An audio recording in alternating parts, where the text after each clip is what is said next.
everyone. Welcome to ArtCo Afternoon Arts. Thank you for hanging out with me. My name is Crimmings. I'm the Artistic Director / cat herder here. And we work on bringing creativity and community together, focusing on all those things because it makes us stronger. And this is a really great way for us to facilitate the art and creative things that we all need in our lives with you at home, since we can't do this on site at this time. Make sure you guys, before we get started with our art class, make sure you take a look at... Oh, is there lots of echo? I'm going to fix that, Bill.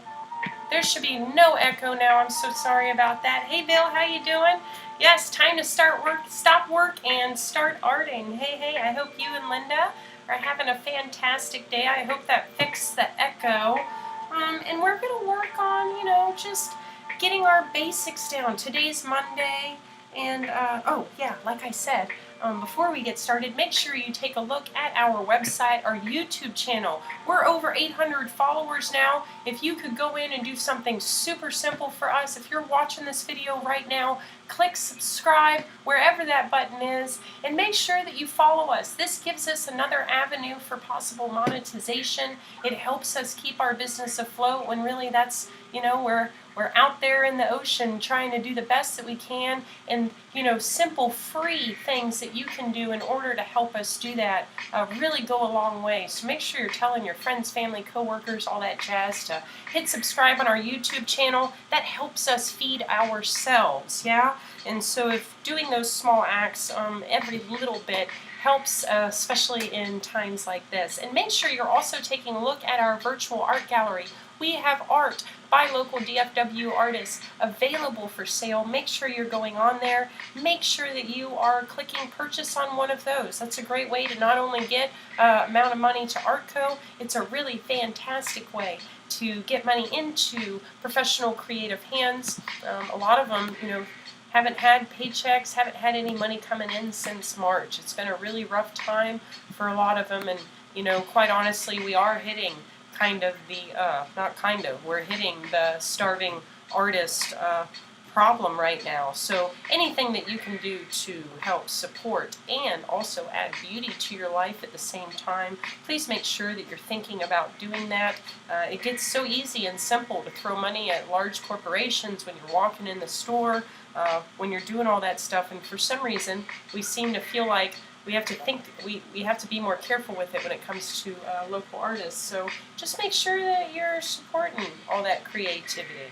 A lot of big acts that you may love, they all started out local at some point. They started out at some local venue in some city. They all started out small. We all do. That's why I have this tattoo on my arm. The lion, well, it's supposed to be from the fairy tale, The Lion and the Mouse. I subbed in a tiger because I like tigers. But that's the idea, small or large. We can always help each other, and to always keep that at the forefront in community, because, he who is powerful today may not be powerful tomorrow, and he who is not powerful today may be powerful tomorrow as well. So we want to make sure that we're all working to help each other, because we never know where we will end up. And that's a really good way to kind of live our life anyway, Always treat everybody the same, with the same love, kindness, support, and consideration.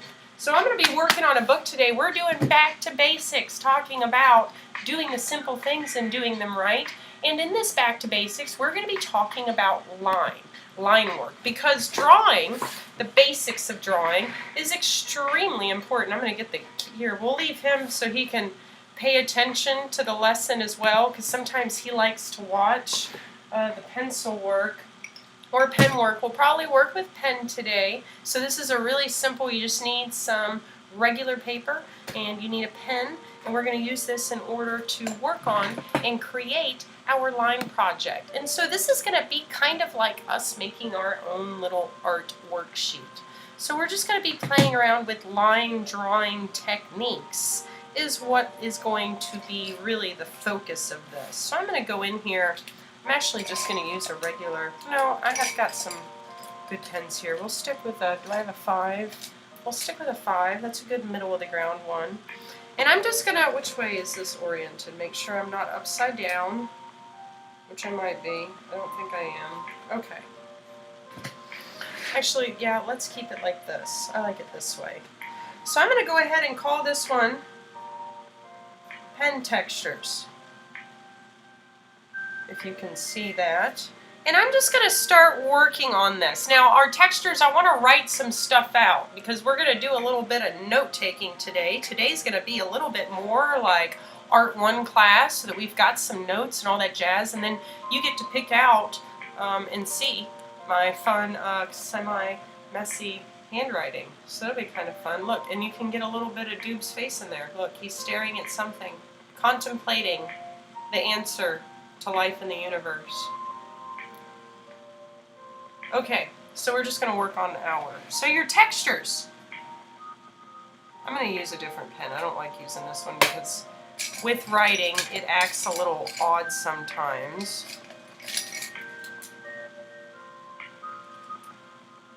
Textures are the result of a series of lines and dots, etc.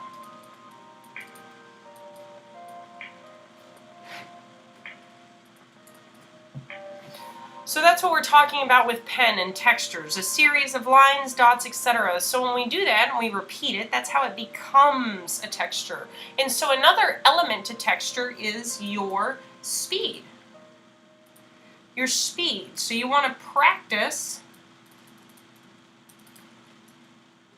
You want to practice the fast, slow, and varied ways you apply textures.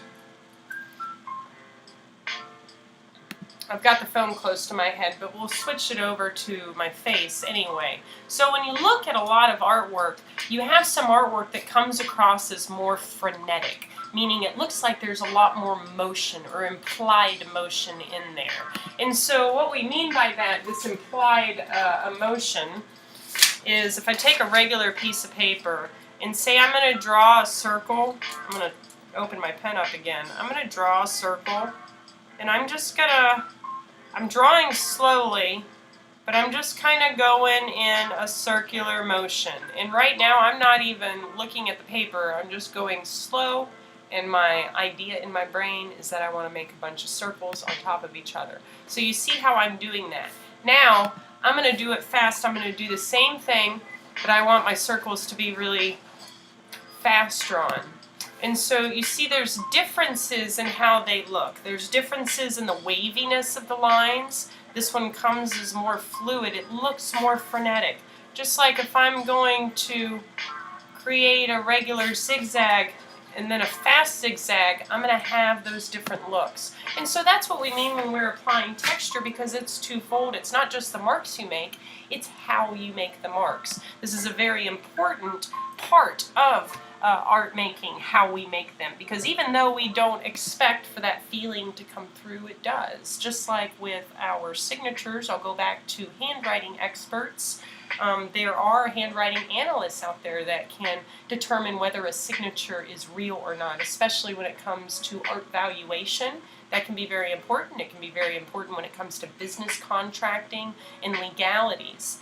So these are people that kind of interpret the same thing, can interpret whether it's real or not, interpret whether the artist or whoever wrote their name at that time was agitated at the time, a note, etc. So this is a very real thing, and applied in art, then it can put forth like this creative kind of feelings. So we're going to play around with some of these line techniques, and I'm really just going to work on creating, I don't know, like a good amount of little boxes. Don't I have my ruler around here, Doobs?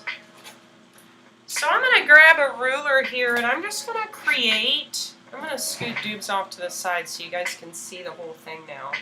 I'm just going to create a nice little box lane here. I don't want to make them too big, so I'm just going to work smarter and harder, and I'm just going to get the width of my ruler, because I don't really care what width it is.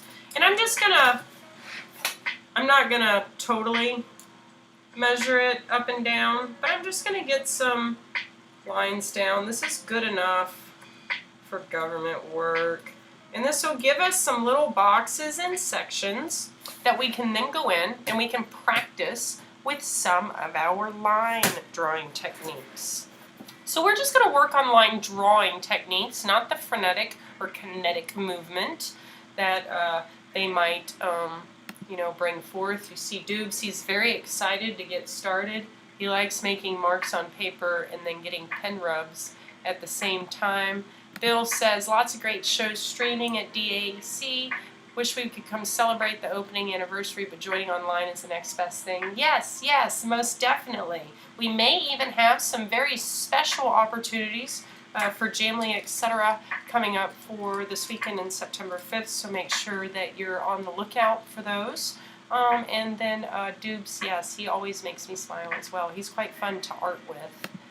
Alright, so we're going to work on our first one. I think this one right here, I'm going to pull you guys down so you can see a lot better. There we go. I'm just going to work this way. And so really this first one, what I'm going to do is I'm going to avoid this one for now, but I'm going to do some short dashes. This is a really good way to kind of get some broken line in, and a nice way to kind of do texture. And so you see I'm just kind of building even amount. You know, they're about the same length and line thickness. And I'm just using my pen to get these in. So that one's short dashes. I like doing these back-to-back days. I think these are fun and good for us. I'm going to do what's called hatching. And hatching is just a series of lines that are close together. So you see how we started with short dashes, and now we've got our nice little hatching lines. So this would be your hatching. And I like making my own little sheets like this because this helps me and it helps us remember the different ways that we can make marks. You know, sometimes, right now I'm doing hatching, but I'm going to do what's called cross hatching. So cross hatching is exactly as it sounds. It means I'm going to have my hatching lines going in their little parallel directions here, but then we're going to make them cross, and we're going to go in the opposite direction. Notice I'm using diagonal, but you could do up and down and vertical and horizontal. The cross hatching, you see, gives us a nice kind of darker sensibility with our line work, and you see how that kind of reads as lighter, medium, darker. You know, doing line work was one of the hardest things for me to figure out as a young artist for some reason, my brain, because I was taught so much in the beginning with paint and pencil and charcoal on blending the colors rather than using line that it took me a while to really get under how that operated. And once I did, I fell in love with it because obviously with printmaking, it focuses all on line because you can't really smudge or blend anything. And so this line work, if you like printmaking, etc., this is something that can be very, very helpful. Our next one is going to be our dots, otherwise known as stippling, S-T-I-P-P-L-I-N-G.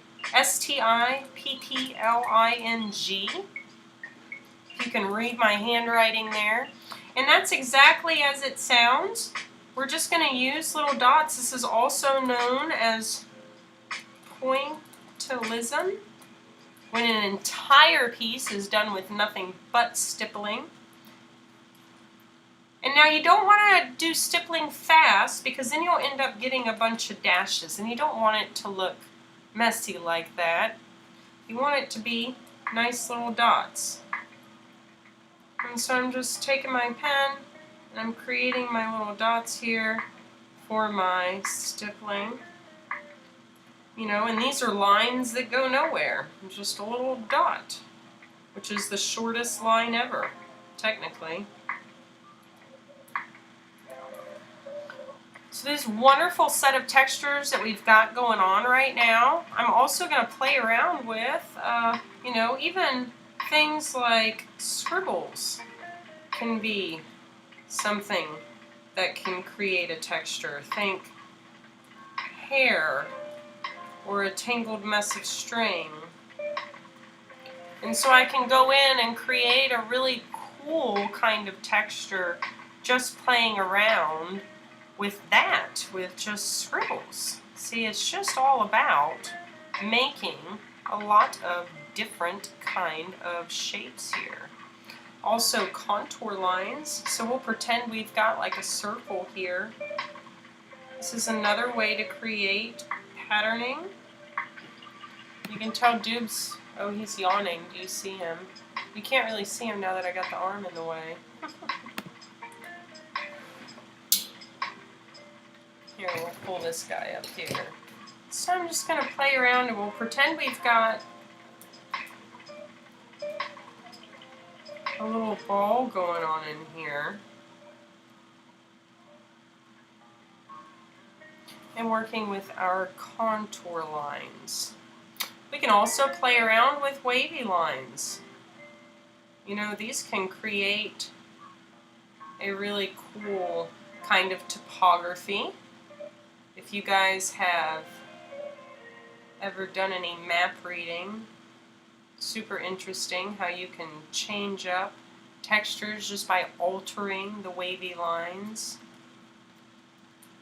So we're getting all kinds of really fun little things created here. Our next one can be we can do some patterning. And that's where I can take repeated shapes. And these can also work in order to create this idea of shading, etc.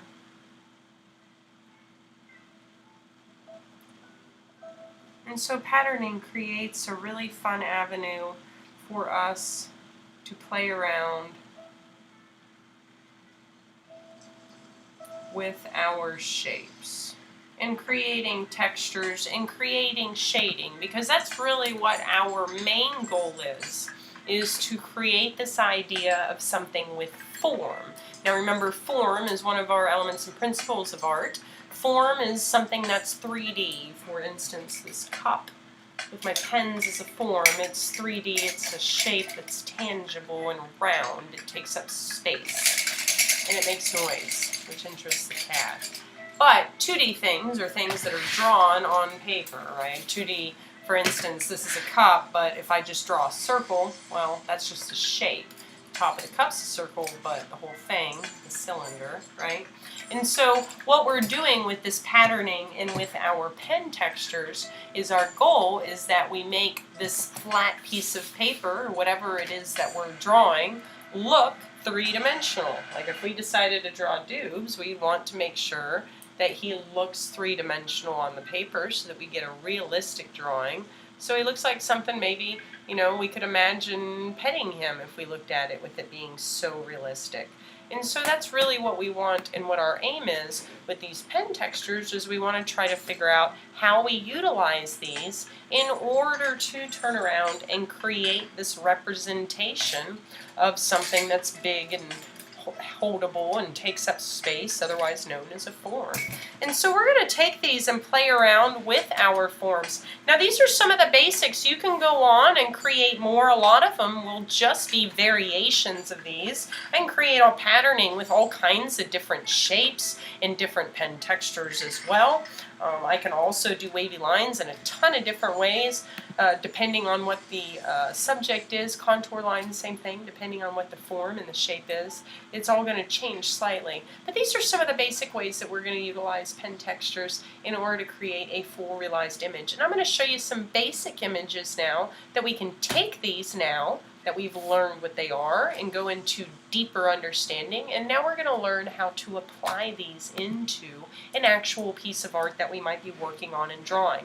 And I'm going to keep these really simple for you guys. We're not going to work on complicated images because I want you to just start getting a basic understanding. If you don't know how to use lines in order to create that idea of a form and shadowing and shaping and variety as well, then we're going to play around with all that. The first one I'm going to do is I'm going to do a little square. Now when I work on drawings and I'm doing practices, say I'm prepping for a big piece. I don't draw really big when I'm trying to figure out and do my plan. Just like when you write a paper, you want a nice outline that's quick and easy for you to figure out and kind of figure out where to organize your thoughts so that you can then funnel in, refine, and make them beautifully written on the paper, right?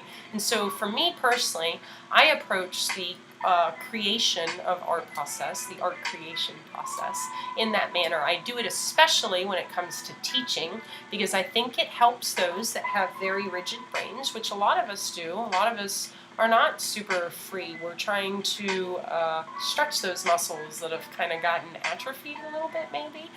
So teaching new concepts, it's good to have some structure and solidity. And so we're going to play around again with simple things, and we're going to work small. And part of that simplicity is practicing and practicing small so we can quickly move on to something else. Because we really want to practice these multiple times. You know, psychologically, we want to practice it at least 4 times, see it, write it, because that will help us learn better. It's part of our memory structure and how things get seated in cognitively in our brains. So we can treat art the same way as we would any other subject that we're learning.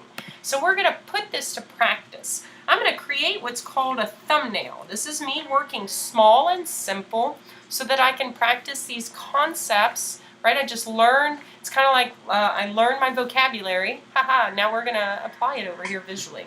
Now remember, we learned how to create forms, and forms are those 3D objects again.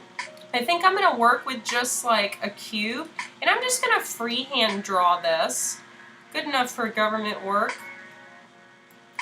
Remember, my focus right now is I'm practicing my textures in creating a form. Right now I'm not focusing on perfection on creating my form. So I'm not going to put a ton of energy with my ruler, etc. to make this perfect.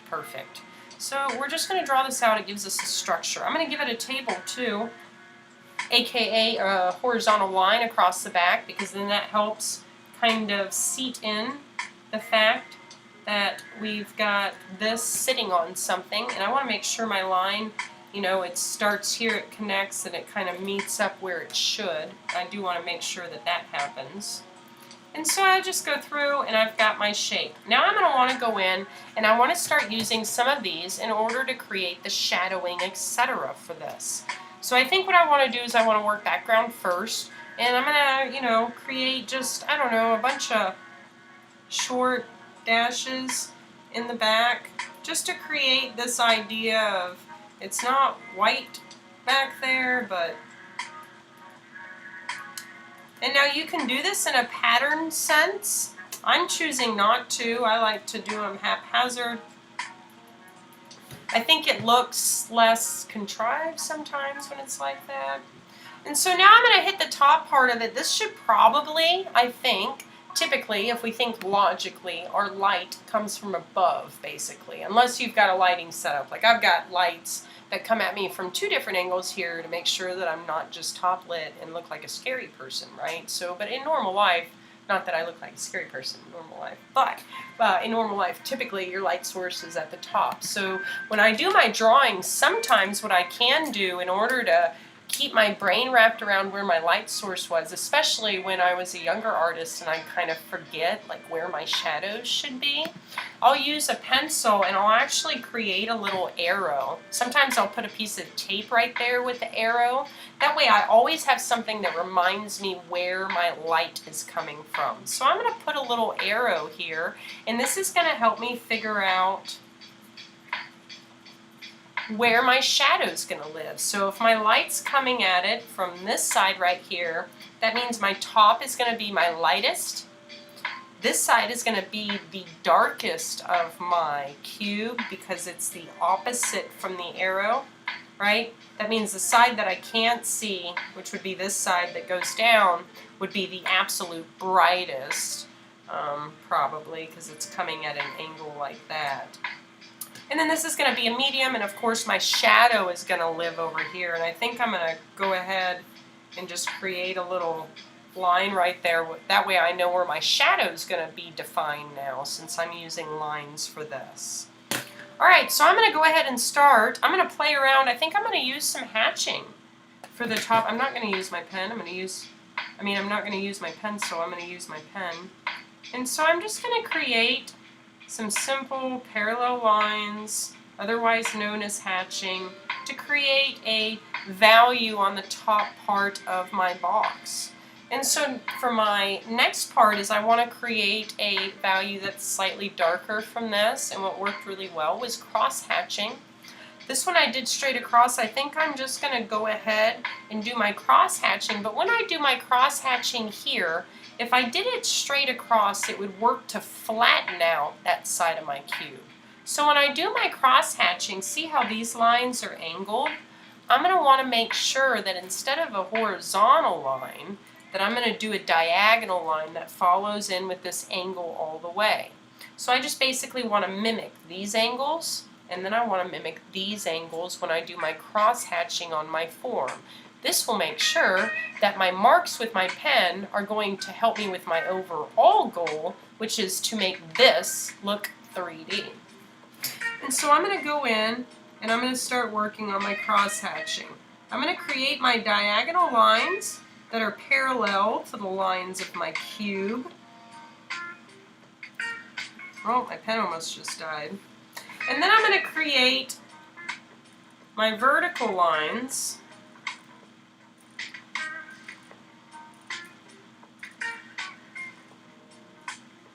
that are parallel to the sides of my box. So you see now how I've got a nice little change, right, of value.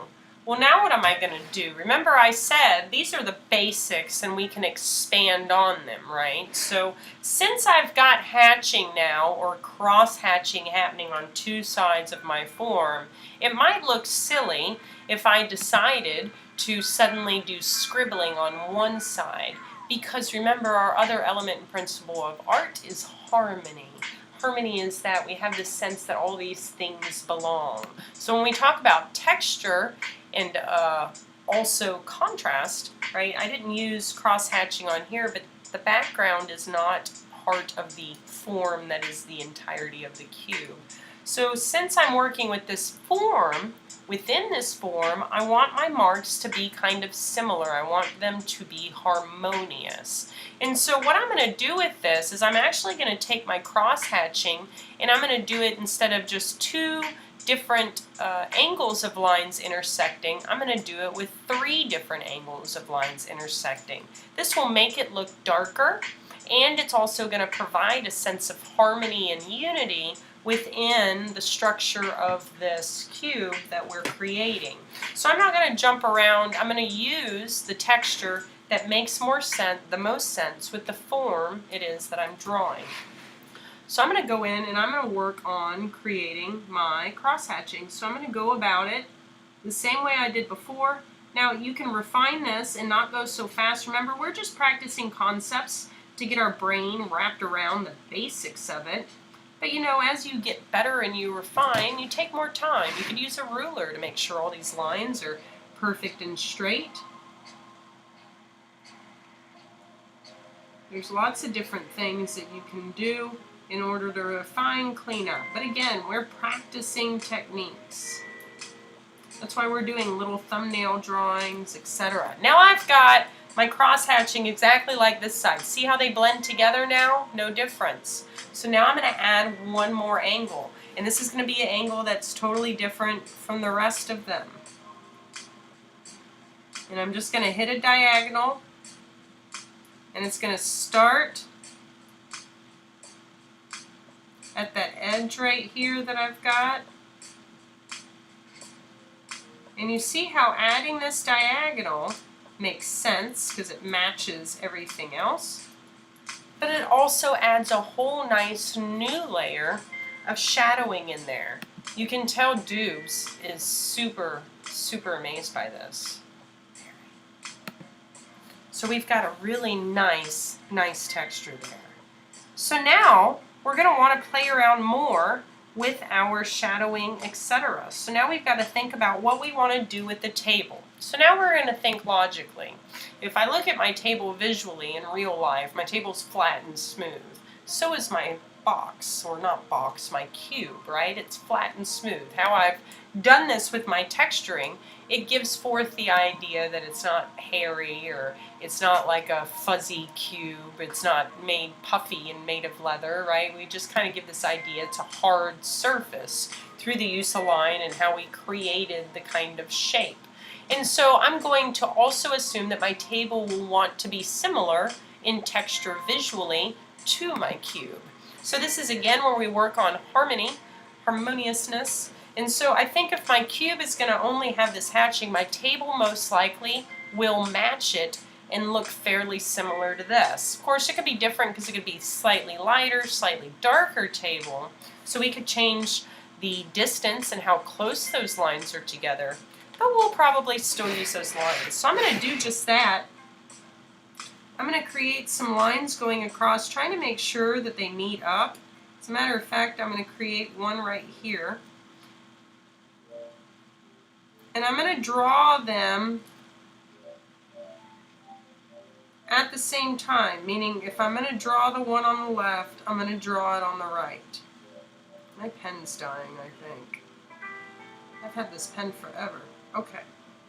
And I'm just drawing through my shadow because I'm going to do the same thing there. I'm going to create more of my cross-hatching now that we've figured out and decided that the table matches.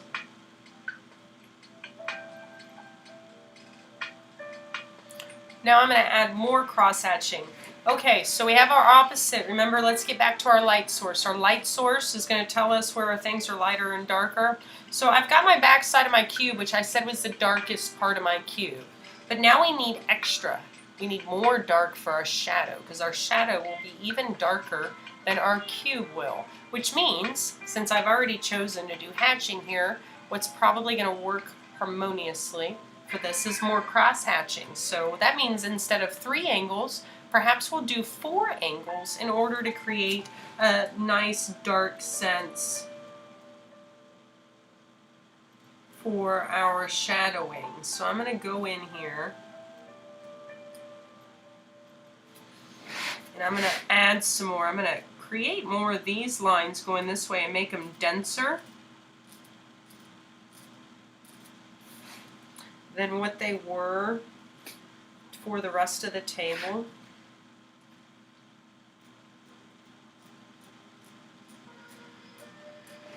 So I'm going through and adding more lines in. We're at about 3 crosses right now.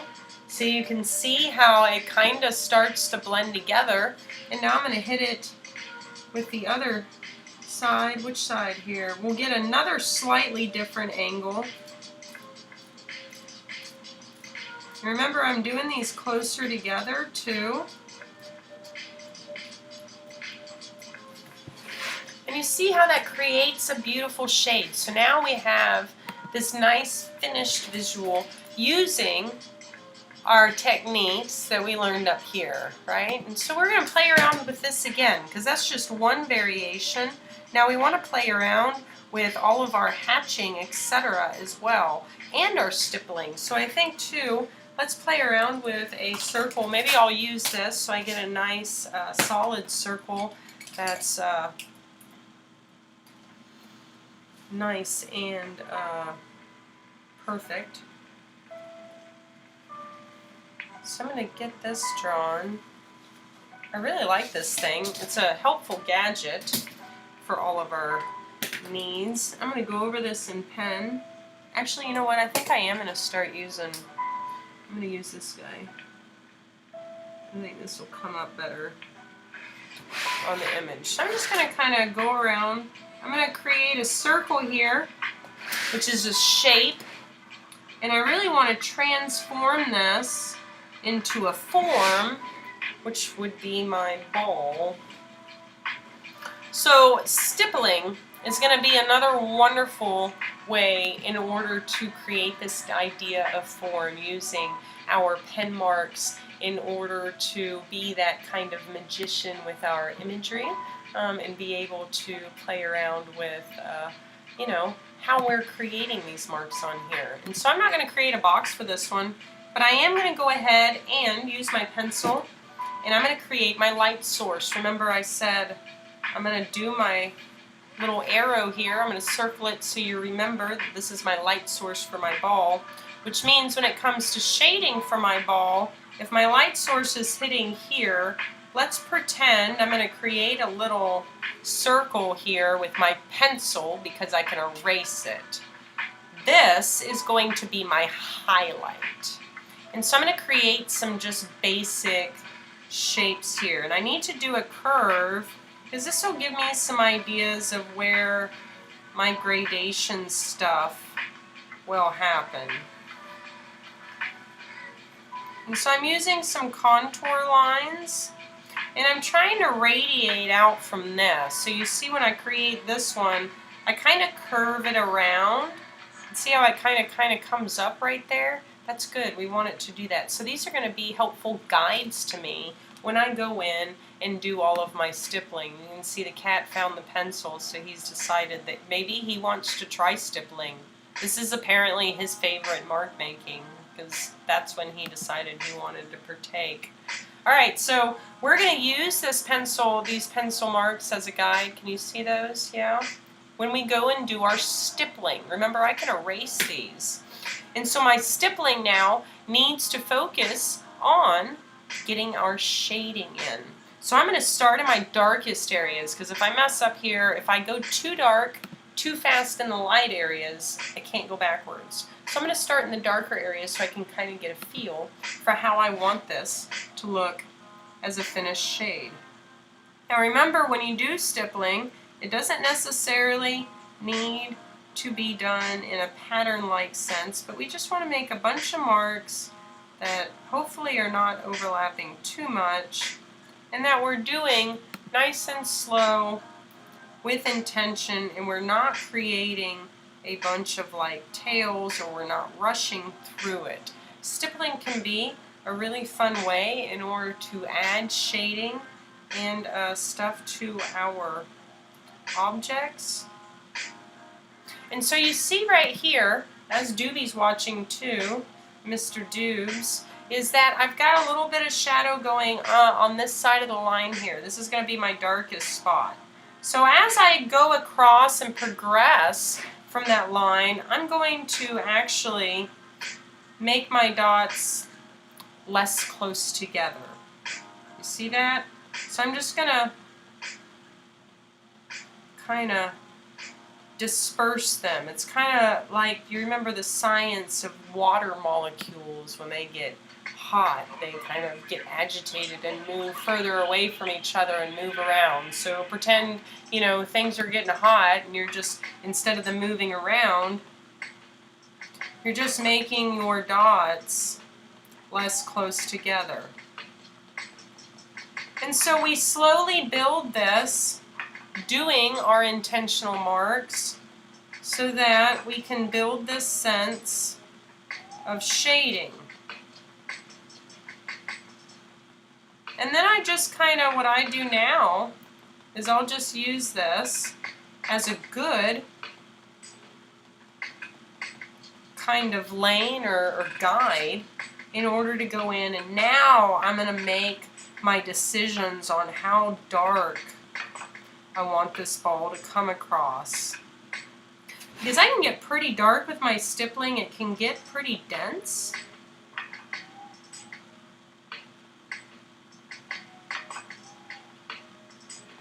And so it's really, again, it's trying not to make our marks so fast that we're making dashes, you know, and making sure that we make a small, nice, soft gradation change. Remember, this is supposed to be a curved object that we're representing here with our mark making.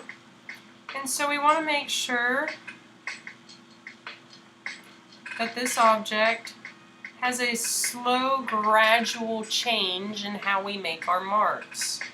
So you see how those guidelines super help me. They help me kind of make sure I don't get too far across or too far over with some of my dark shadowing on my ball, and make sure that I'm not getting too dark too fast, and that I'm also completely avoiding this area. Sometimes when we start making marks, especially a lot of repetitive ones, we can lose sight of what we're doing sometimes and be like, oh crap, I wasn't supposed to do that far up, or we get lost in it sometimes. Some people do, some people don't. But that's why I give all these tips and techniques, knowing that we're all a little different. And this helps us all become better artists. You see how that's kind of growing over there? And so I'm doing the same thing. I'll build my middle up and then have that come up for the rest. See, I kind of dashed one a little bit. That's okay. For the rest of our shape. So that gives us a really, really cool kind of shadow here. And so I can go underneath it and I can really lay it on thick in order to create the shadow. And I really want to create a soft shadow on this. It's going to have a little bit.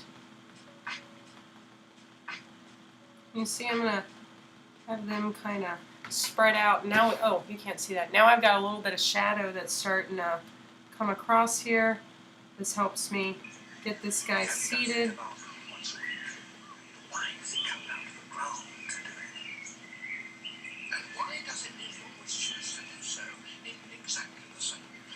So it does a really cool little shadow here. I can make this line darker here as well. Say I'm working on a realized piece.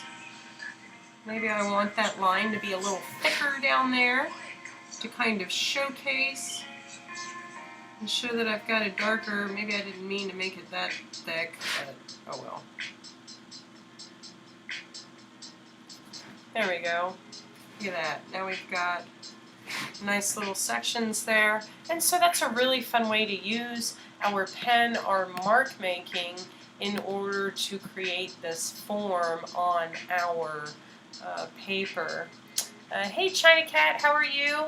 You said, China Cat says you make my internal science geek smile. Thank you. Oh, that's awesome. I'm a geek too. I'm a tech and science and data and art. I'm a geek on a lot of things, and psychology and all kinds of stuff. Bill says, I remember as a kid looking closely at a dollar bill and seeing how the patterns give the forms textures. Yes, if you have dollar bills, 25, 10s, whatever, pull one out of your wallet right now and take a look at it. These are actually made from etching plates. So your currency is actually printed, right? We all know this. Print money. We don't want to do that, but anyway.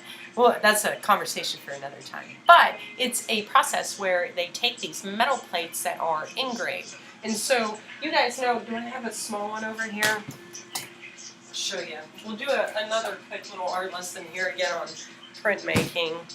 And so I'm going to show you this one that I'm working on here. So this is a board that I'm in the middle of working on. So I'm carving this. This is a relief print. It's a piece of wood.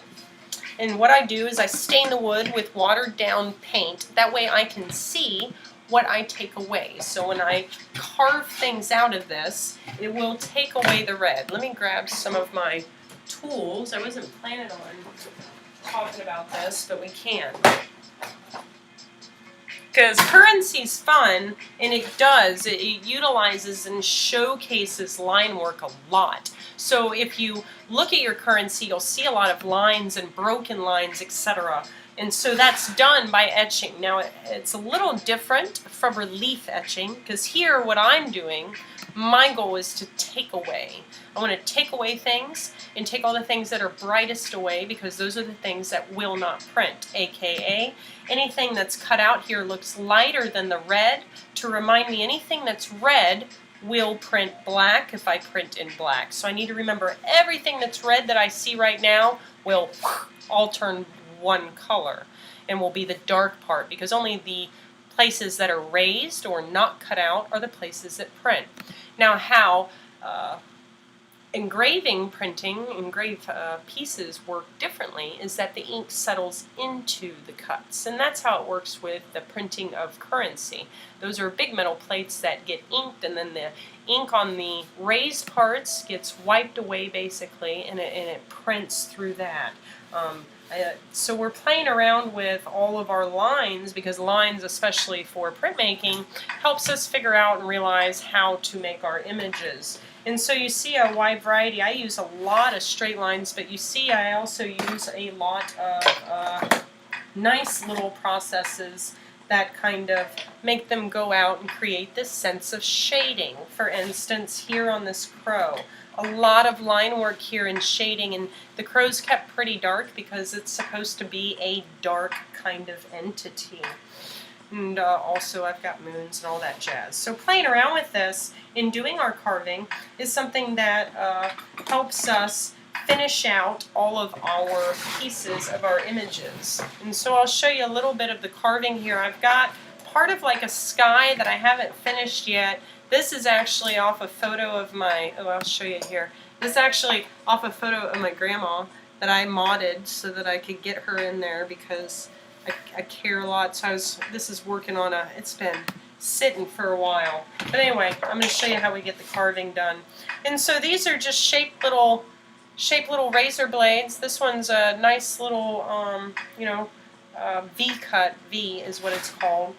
And so this is where I'm taking, again, I show you how to make the marks that are different, and then I show you a deeper understanding on the drawing. And now I'm going to show you how you take that drawing technique, this idea of using pen textures, and also applying it to a whole totally different medium, such as relief printing. I'm so happy you brought up the dollar bills and stuff, Bill, because this is very important, because again, things that we use every single day, we don't tend to think that that comes from artists, but it does. Somebody designed those. That's an actual job in the Treasury, and they're highly sought after and highly competitive positions when it comes to being an engraver there. I know there was an opening a year or two ago, maybe, for a new engraver in the Treasury Department. So it's really neat when those jobs kind of open up, because it's a brand new, cool opportunity for a printmaker. And things like your basic currency would not be around without some artist doing it and creating the design, etc. Things that we tend to not always think about as we use these everyday kind of objects. So okay, so I'm going to take my line work. You see I've got some straight lines and broken lines, dashes in here, a combination to kind of help it feel like it's going off into the side. So I think I'm going to keep playing around with that. And I kind of, here, I got to get this closer because I can't carve that far forward. Doobs gets excited when I bring the carving tools out. He likes them. So I'm going to get just a bit carved here so that you can see. And so you see I hold on to my blade. And remember, I'm trying to replicate my line work. The same kind of concepts that I'm applying with my actual tool here. I'm going to get all this stuff out of the way. I've got to move my wood block around a bunch when I work on these. Because it helps me kind of figure out where I want everything to go. I'm going to go in and just create some guidelines here. I've got a little bit of drawing on my wood, but like I told you guys before, I like to work in layers. So I kind of draw, and then I also edit it as I redo the carving. So I'm going to go in and get some of my line work done here, because I'm kind of representing clouds a little bit. So I'm going to go in and just get some more of my parallel lines in. Maybe another little dash there.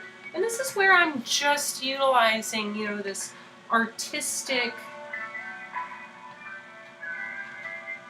voice of mine in order to create this sense of depth. You see, I'm going to go through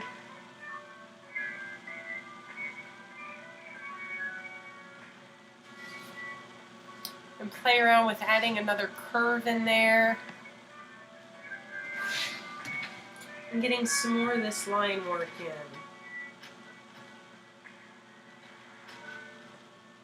And so again, this is using just a combination of these lines that we were just talking about on our worksheet and putting them together in a variety of styles in a whole nother piece of art and medium. So it's not something that is relegated just to drawing. If you're a painter, etc., these are important concepts for us to know. It makes us better artists, and it helps us really work on creating some really beautiful, beautiful pieces that we can,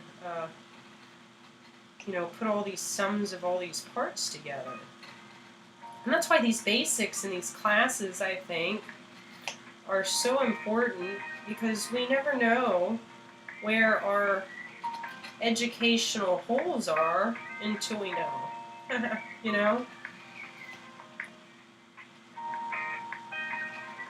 And so you see how I'm just playing with these and varying them. This just takes, a little bit of, it's a little scary sometimes, because then you worry, oh gosh, how am I gonna, I hope I don't mess this up. And you see how that's already starting to, it breathes, that line work can really breathe life into something as simple as rolling clouds in the sky. It really breathes like this sense of, like there's beautiful contrast in there, and then I've got wavy lines in order to show the landscape. So this is a really fun way in order to play around and get imagery and get all these, see all these different textures I have going on with the realistic and, the abstract representation, and going for a mix of realism and playing with lines in a different way to show shadows. So these are all really fun ways that we can use in order to continue to practice and create our forms. So I hope you had fun with this basic class. This is a really nice way in order to showcase all of our drawing kind of pen textures. And so this is something that's, again, very helpful. Make sure you're going in and practicing these. You can work on other forms, say like a cone. That'd be a good one, because that'll help you figure out how you kind of lane out. Say I've got a light source that's coming directly from the side. Well, then I'm going to have a highlight right there, right? Super highlight, and then probably a medium and a dark. So how are you gonna make this look like a party hat, and rounded, and more rounded here and less rounded up there? And so these are really good things for you to practice, work out, problem solve, because again, that problem solving part of the process in the creative side of trying to work those kinks out is something that we're trying to stretch and work. And this is something that's also going to help and assist us in many other areas, because of course the creative arts, especially in part of our everyday lives and education, is extremely important, because innovation is always spurned from creativity. Just look at people like Steve Jobs, etc. Creativity is something that's very important in everything that we do. And this is a really great way to stretch that muscle that we sometimes don't pay enough attention to. However, it's something that really can help us with success in multiple areas. Thanks, Bill. Bill said that's a beautiful piece, and thank you for pulling all these concepts into a number of different mediums. Always appreciate these great classes. Hey, thank you so much for joining me. Always hope to blow the flame of passion and creativity and out-of-the-box thinking and innovation. All these things are good for us as artists, it's good for us as people, it's good for us as a community. And so that's what these art classes are supposed to do. I remember, teaching high school for 5 years. I taught Art 1, which a good half of my students as a public school teacher really weren't interested in art because they just really wanted to take it for the credit. And so I always opened up that class with, it's okay if you're not interested in art now, but I guarantee you by the end, you'll be better at it, you'll start to love it a little bit, and you'll be amazed at your progress. And so these are the same things that can happen for you adults as well, and anybody that's watching. Perhaps you don't think you're the greatest artist, or perhaps you're just watching this out of interest, and you don't necessarily make stuff all the time. Do it though. It's good for you. You will be surprised, and you will learn things, and it will make you better in other areas. I never had a student come up to me at the end of the year, because I always brought it up at the end, because we did books like this too. I teach you guys a lot similar on some of the things that I did as teachers, and so I made them keep books. And so at the end of the year, part of our end of the year unit testing close after action review is we went through our books from the beginning to the end. And that was one of my favorite days, because that was the day when we sat down and finally looked through it, because teens, they're not going through the books unless you ask them to, outside, out of mind. And it's amazing to hear the exclamations of excitement of, oh my gosh, I was so bad at the beginning of the year. And that's great, because that self-assessment is good. That's why I encourage you guys to keep books. It's important to keep your old work. Historical context. It's not only important for a lot of things in our lives, but it's important personally.